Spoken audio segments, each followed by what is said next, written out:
Está começando mais um Comentando no QG, e aqui quem fala é seu host de sempre, Paulo Raposo, e hoje nós vamos falar de algo para fechar o mês que eu tô devendo, inclusive tem texto para sair em breve, vai sair provavelmente no mesmo dia desse podcast, ou até um pouco antes. Mas hoje eu vou falar do final de Tokyo Revengers, porque sim, a gente tem que voltar falando de coisa que a gente gosta, ou não, né, vamos lá.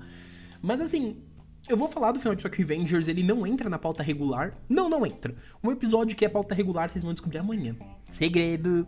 Mas amanhã, muito provavelmente, a pauta vai regular. Enfim, surpresas. Tá, esse episódio tá saindo no dia 30. Mas é um episódio pra gente falar justamente disso. Do final de Tokyo Revengers. Eu estou repetindo muito isso. Mas sempre lembrando vocês, antes de começarmos o episódio.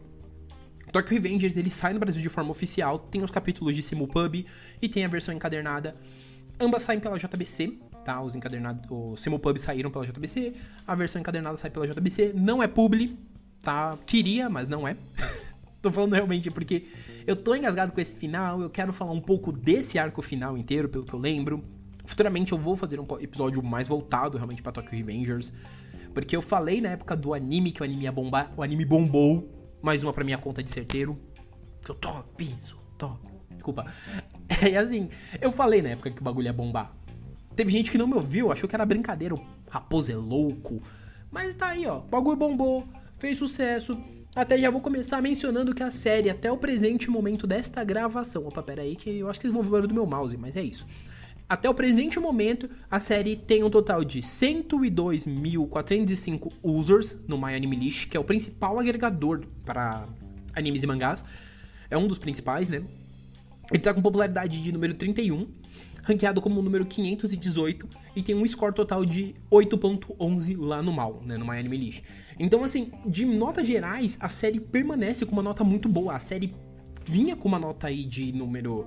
uma nota 8, 8,36, etc. E permaneceu com 8, mesmo após o final, que é extremamente controverso, tem gente que não gostou, etc. Como eu falei no meu Twitter, né, antes de entrarmos na questão do final... Esse final de Tokyo Revengers, ele é claramente um final que só quem não acompanhou tanto Shonen na vida vai reclamar. Mas se você acompanha Shonen o suficiente, você já esperava. Tá? Mas assim, já deixando adiantado, já faz 15 dias que esse final saiu, então... Não sei, acredito que todo mundo leu, né, a grande maioria.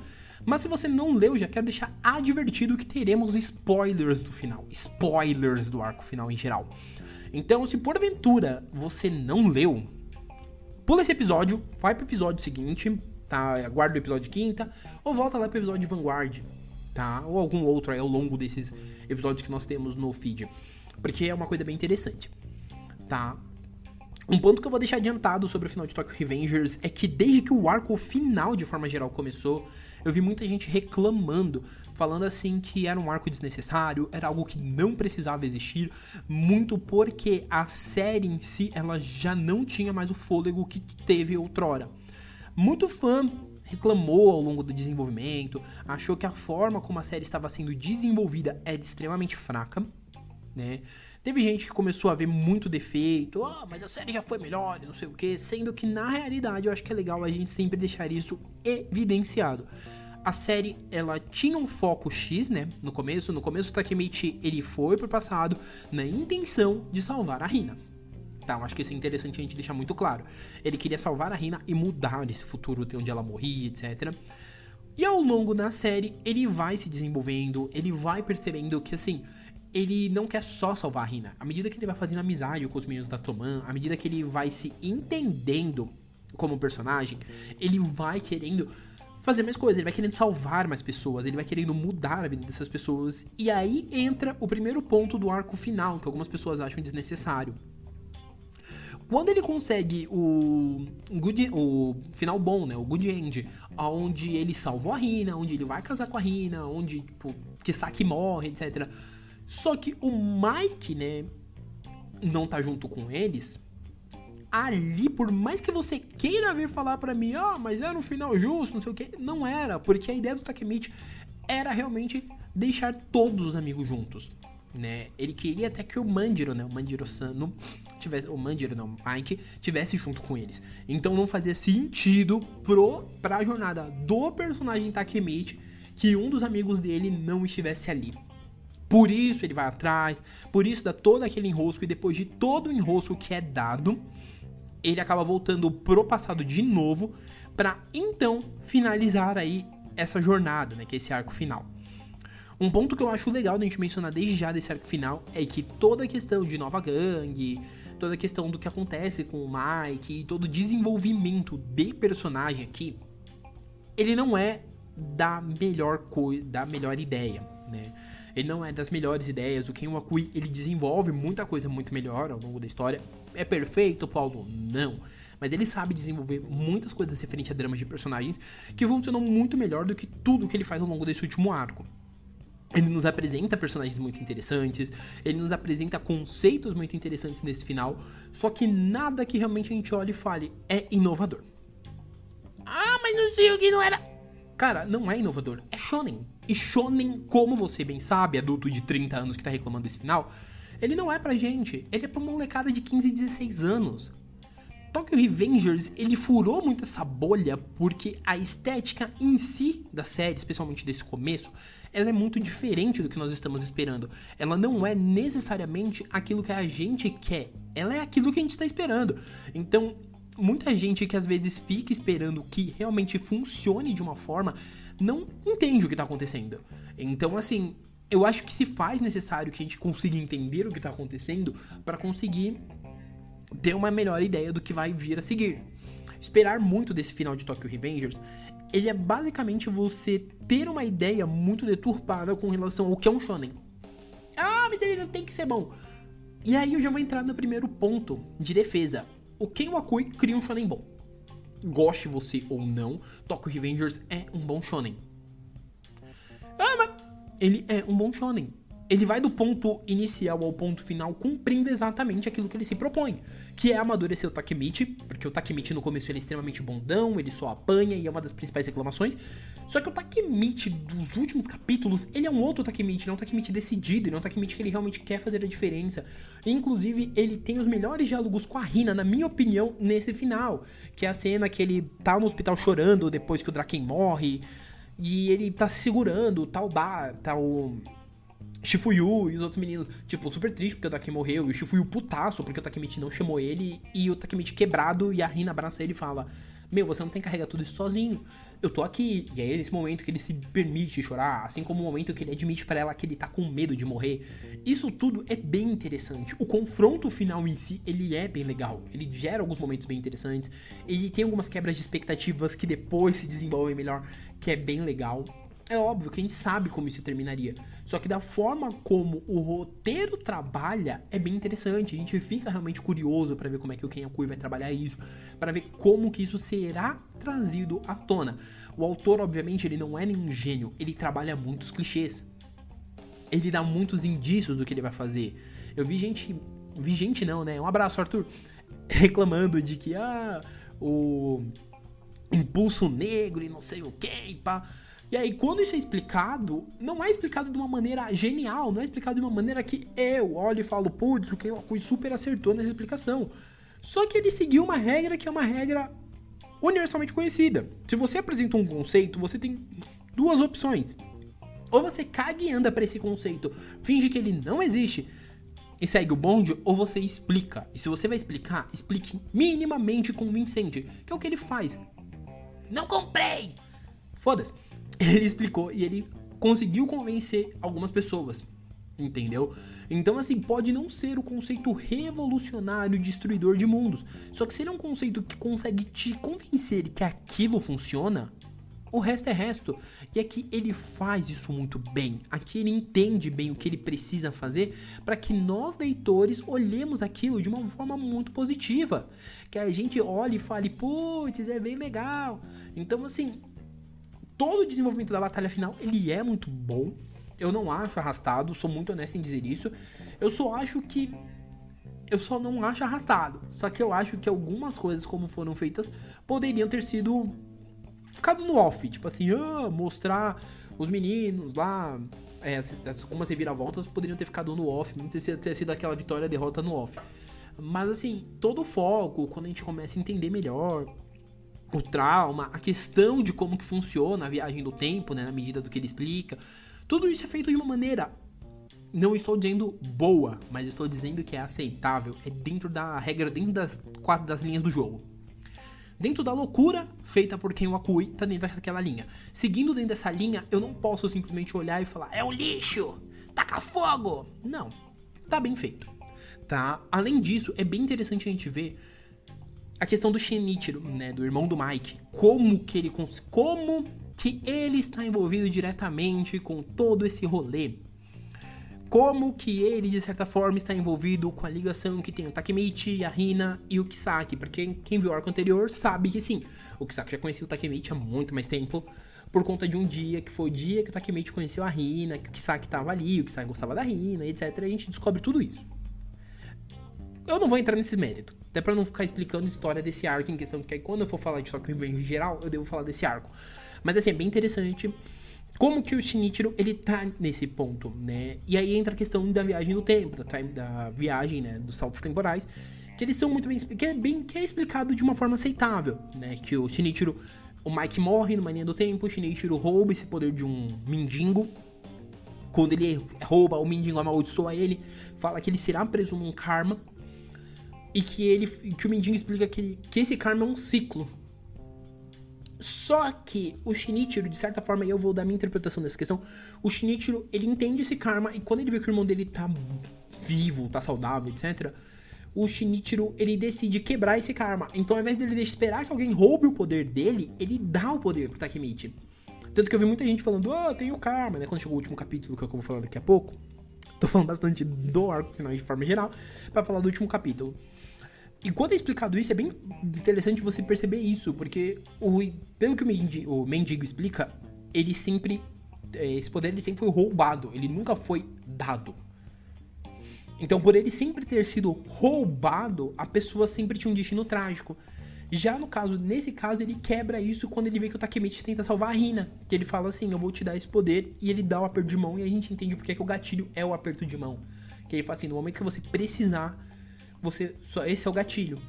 E ele meio que passa o poder pro Takemichi para que ele se livre daquele karma, mas mesmo assim, como a gente viu na linha temporal padrão, ele não é salvo desse karma. Tem a questão dele morrer. Isso, para quem tá lendo mangá físico, por exemplo, não tá lendo digital, ou para quem não lembra, né? Whatever. A gente sabe que o irmão do Mike morre, né? Quando o Kazutora mata ele, quando eles vão roubar a moto pro Mike. Mas assim, ele acaba morrendo de uma forma trágica, da mesma maneira. Mas o que ele fez pro Takemichi foi meio que quebrar esse karma. Tanto que o Takemichi consegue, sim, no final, ter um final feliz. O que pra mim é bem legal, né? E eu fiquei até preocupado dele fazer tal qual o Platinum End, estragar o último capítulo. Porque o penúltimo capítulo, ele já é bem legal. Ele já sinaliza que, tipo assim, o Mike e o Takemichi junto conseguiram fazer a Toman explodir, expandir muito. Eles montaram todas as divisões, eu acho bem legal essa montagem de como ficou as divisões, unindo todo mundo que apareceu na série. E aí, no final a gente tem, nas últimas páginas nós temos a Toman se desfazendo e dando um salto temporal de 11 anos. E aí teve gente na época, né, quando saiu o capítulo, nossa, será que o último capítulo será assim, assim, assim? Começamos com diversas teorias, para no final nós sermos, de certa forma, surpreendidos com não ter dentro dessas teorias. Né, ser um final bem padrão de shonen mesmo, um final onde todo mundo termina feliz, cada um com seu trabalho. Inclusive é bem legal que o último capítulo ele é narrado pelo Shifuyu. Então é bem bacana você perceber que o Shifuyu tá explicando, tá falando, olha, fulano virou isso, Beltrano virou aquilo, ele explicando a profissão de cada um, explicando o que cada um se tornou pro desenvolvimento da série, e isso é muito bacana. Paulo, você está punhetando, você está falando que é bom? Sim, porque ele é bem legal, é um final que ele corresponde às nossas expectativas com base em tudo que a trama trabalhou. Porque no final tá todo mundo vivo, e eu acho isso muito legal. Essa parte eu realmente achei bacana. A questão dele realmente ter feito todo mundo ficar vivo. Porque é padrão shonen, ninguém morrer. Ah, mas tem série que mata. Mas as séries que matam, todo mundo que fica vivo... Entendeu? Eu entendo que não gostou justamente pela perca de impacto das mortes. Né? A morte do Baji, ela é extremamente emblemática. A morte da Emma, e assim sucessivamente. Mas desde que ele matou o Draken, já tinha meio que essa ideia de que ele não deixaria o Draken morto. Porque o Draken é uma peça extremamente importante, tanto pra trama quanto pro desenvolvimento, tanto do Takemichi quanto do Might. Então, assim, ele deixar o Draken morto ia muito contra as ideias do próprio Ken Wakui, eu acredito. Então, assim, o final ele deixar o Draken vivo foi bem legal. Mesmo que isso tenha vindo junto com reviver o Kisaki, etc., que Por exemplo, Kisaki e o Rama são personagens que eram extremamente ruins, né? Eram meio que agentes do caos. E aqui não, aqui eles viram boas pessoas. É bem legal a forma como ele trabalha isso. É bem interessante. Então, assim, falar que o Ken Wakui cagou nesse final é um pouco de exagero. É um pouco de não ler shonens o suficiente. E sim, eu vou bater nessa tecla. Você não leu shonen o suficiente pra você falar isso. E se você leu, você tá lendo e não tá prestando muita atenção, que é sempre esse padrão. Muitos shonens, eles sempre vão trabalhar na rota que seja mais feliz, que tenha mais personagens vivos, que tenham mais personagens aproveitando bem a vida. Então, a série vai sempre seguir por este caminho, né? Então, assim, é bem interessante isso. Também deixando salientado que o capítulo final ele é muito legal por justamente focar no casamento da Rin e do Takemichi. O que, enfim, também fecha um outro ciclo, né? O Takemichi, ele fecha o ciclo no penúltimo capítulo, de conseguir salvar todo mundo. E nesse último, ele fecha o ciclo que faltava, que é o ciclo dele fazer a Rina feliz, como ele promete. Então é bem interessante que o Wakui, ele aproveita os 2 últimos capítulos para basicamente fechar tudo que ele tinha prometido desde o começo. Um futuro bom, um futuro feliz para todos, com todo mundo salvo, todo mundo feliz, tá? Por esse motivo, eu não posso falar que o final de Tokyo Revengers é ruim. A jornada inteira, ela tem seus momentos montanha-russa e tal, tem os momentos muito bons, tem os momentos que são meio arrastados, tem os momentos que você fica, meu Deus, que Wakui, o que você vai fazer? Mas esse final, ele nem de longe é ruim, ele é um final ok, ele é um final que cumpre aquilo que a série propôs desde o começo, além de amadurecer o Takemichi como personagem. E honestamente falando, eu sou extremamente grato por esse final ser assim. Vai ser um final que respeita muita coisa, assim, e tenta ser um final, mesmo clichêzão, mesmo um final good end pra todo mundo, mas um final bem bacana, que honrou a ideia principal, que ela no final Takemichi conseguir salvar todas as pessoas que pra ele foram importantes. Então sim, é um mangá que, se você gosta de shonenzão em padrão e que tem alguns momentos bem interessantes, eu recomendo muito a leitura. Sempre lembrando que Tokyo Revengers, ele fecha o total com 31 volumes, né? Como eu disse, aqui no Brasil a JBC está publicando, os volumes 5 e 6 estão em produção para sair, né? Os outros, do primeiro, segundo, terceiro e o quarto já estão disponíveis. Eu recomendo sim, se você quer começar uma coleção e você quer só pela diversão mesmo, compra Tokyo Revengers, que é bem legal, tá? Ah, Paulo, eu não quero comprar nacional, porque eu não gosto de mangá nacional. Tem a versão da Kodansha, da Kodansha USA, que inclusive é um 3 em 1. Estou muito surpreso até hoje. É um 3 em 1. Aí fica a seu critério. Mas eu, honestamente falando, recomendo a edição da JBC, que tá bem bacana, tá? Inclusive tem texto no meu Instagram sobre. Mas é basicamente isso que eu tenho pra falar sobre Tokyo Revengers. Leiam se vocês quiserem. É uma boa diversão. É uma série que, honestamente falando, depois até posso olhar e podcast mais geral de Tokyo Revengers falar melhor disso. Mas é uma série que nos outros agregadores também não deve ter caído muito nota geral assim do público. O que prova que sim. Apesar dos pesares, a galera realmente gostou da série, gostou da jornada e achou um final condizente também. Então, assim, recomendo sim a leitura. Vou falar isso nesse episódio, sim. E vamos seguir aí, porque muito em breve temos outras séries da Magazine. Tokyo Revengers virou um fenômeno e a Magazine deve ser muito grata a isso. E por hora é isso, tá? Sempre lembrando vocês, né, agora, pros recadinhos de sempre dessa paróquia, sempre lembrando que, primeiramente, não deixem de avaliar esse podcast, então, 5 estrelinhas lá, aquela estrela fino do fino. Não deixem de ouvir o podcast que eu falei anteriormente de Tokyo Revengers, que está aqui embaixo. Sim, tem um podcast sobre Tokyo Revengers que estará aqui embaixo na descrição, que é o de número 60. Ouçam ele, que é minhas primeiras impressões, pra vocês verem que na época eu já falava que a série ia ver esse fenômeno que virou. Além disso, sempre lembrando, indica o podcast pra mais um amiguinho, conhece um outro amigo que leu o final de Tokyo Revengers, gosta, não gosta, whatever. Indica pro amiguinho. E mais do que tudo, quer me dar a sua opinião? Tem meu e-mail aqui embaixo, tem minhas redes sociais. Segue lá e vai lá e comenta. Fala, olha, Paulo, eu não gostei do final por isso, eu acho que o final foi fraco, eu acho que o final foi bom. Vamos debater também esse final, caso vocês queiram debater sobre isso, tá bom? Mas indica pro seu coleguinha também, gosta de Tokyo Revengers. Como eu disse, esse é um podcast de livre e espontânea vontade, tanto que eu não falei de valores nem nada. Simplesmente tô deixando pra vocês aí aberto que tem sim essa publicação de forma oficial aqui no Brasil, pra vocês conferirem oficialmente, fazerem a sua coleção oficial. Ah, mas eu não gosto de mangá nacional, tanto que eu falei, se não gosta de mangá nacional, tem a versão americana da Kodansha, tá? Mas assim, sempre valorizo o oficial que nós temos aqui no Brasil, certo? Sempre lembrando vocês que esse é um podcast que ele ocorre de forma semanal.